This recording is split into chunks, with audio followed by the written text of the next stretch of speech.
In national news, President Trump hosted Ukrainian President Vladimir Zelensky and a number of European leaders at the White House yesterday in an effort to bring the war in Ukraine to an end. The meeting comes on the heels of President Trump's meeting with Russian President Vladimir Putin in Alaska on Friday. President Trump said he called President Putin shortly after yesterday's meetings in the hopes of setting up a summit between Zelensky and Putin. And some local reaction to that meeting. News 8 Now's Grace Monk spoke with a Ukrainian woman who moved to Wisconsin about Zelensky's discussion with Trump.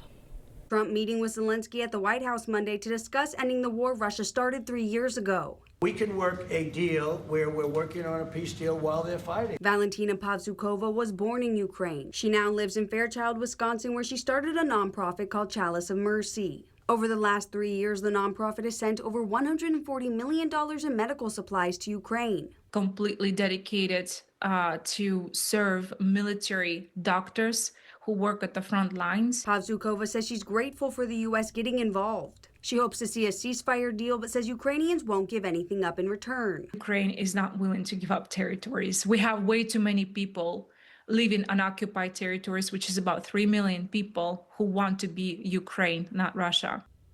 Pavzukova is currently in Ukraine to organize and distribute supplies.